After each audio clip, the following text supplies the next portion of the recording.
Hello, very happy to meet you all again. Immortality is one of the oldest desires of humanity. But medical advances indicate that our physical body seems to be programmed to die after a few decades. In 1961, Leonard Hayflick discovered that all normal human cells divide from 40 to 60 times before entering the aging and death phase. Today, we call it the Hayflick limit. And you can't build an everlasting house if the bricks that make it up don't have eternal durability. That being said, it doesn't mean we cannot become immortal.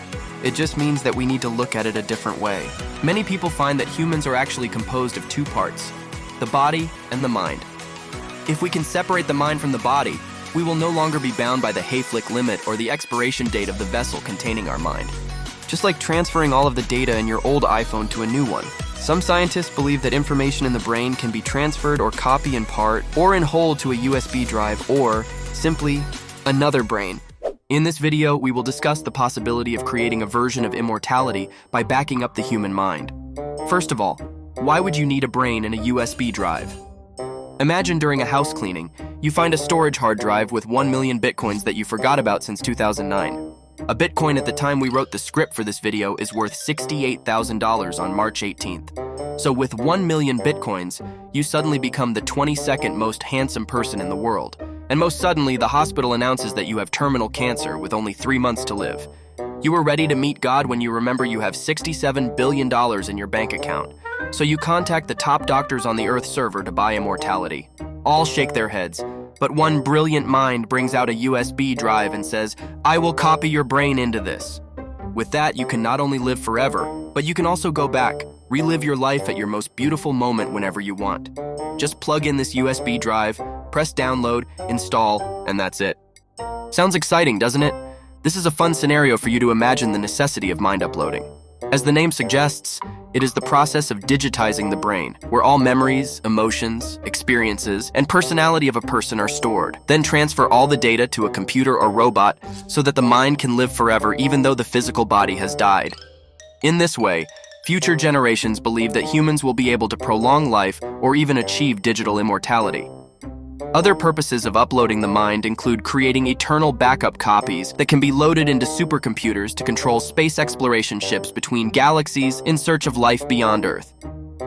These USB astronauts can fit into spacecraft weighing just a few grams, such as Starship.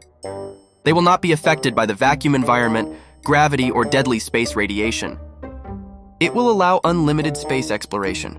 With unlimited here means until the ship breaks. Or more intimately, minds living in computers could become the ultimate legacy after our human civilization undergoes a global catastrophe. Optimistically, human intelligence after being uploaded into computers will function as a computer program, meaning it can think much faster and therefore be much smarter than its former owner. A system of uploaded minds when connected to each other can boost technology development exponentially, with intelligence reaching the utmost pinnacle of technology, known as the technological singularity. However, that's just the idea. What about reality? Uploading the mind to a computer is not easy. In fact, it is so difficult that many consider it the toughest challenge, the ultimate boss for neuroscience and neurocomputing. Neuroscientists believe that the most important functions of the mind, such as learning, memory, and consciousness, are due to purely physical and electrochemical processes in the brain, and therefore are governed by the physical, chemical, and biological laws that humans have known and understood. So why hasn't anyone copied it to a USB drive? In the past, scientists have attempted to simulate a part of the human brain. Based on these simulations, they estimate that if Moore's law continues to hold, we will have enough computing power to upload the entire human mind within a few decades. But there's a problem. Moore's law predicts that the computing power of chips will double every 2 years.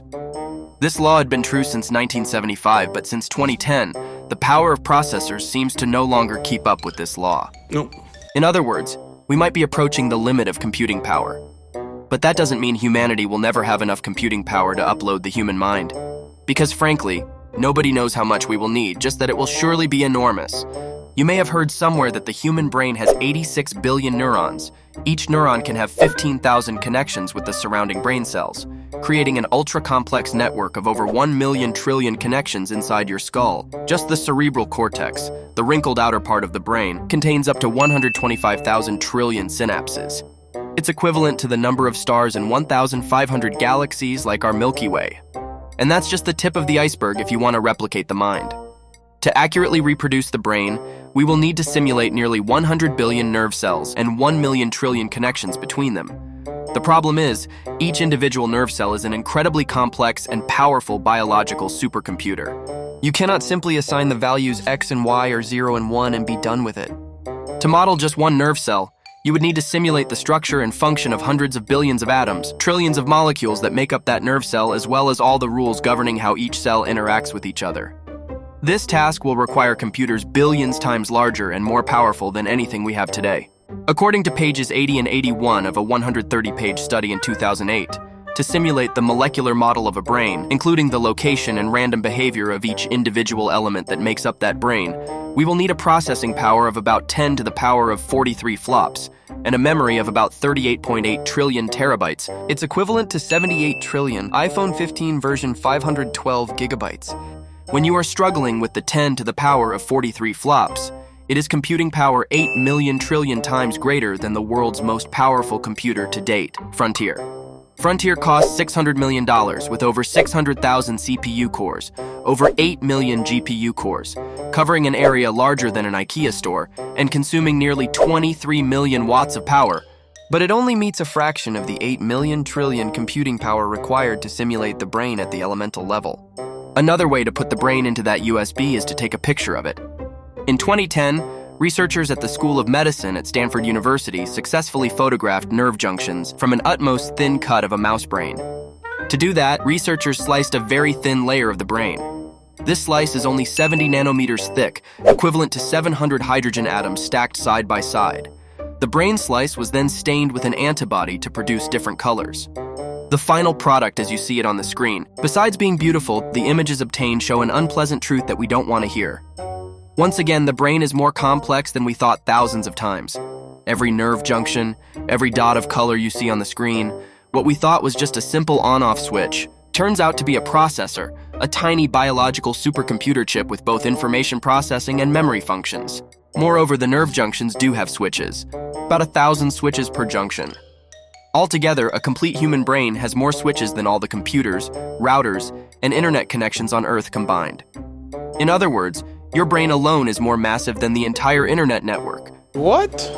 To sum it up, simulating the brain or digitizing the mind is a crazy and fantastic idea.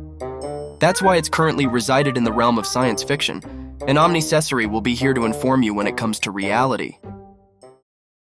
If you like the idea of copying your brain to a USB drive, remember to drop a like, subscribe to the channel, and ring the bell to not miss out on our newest sci-fi science content.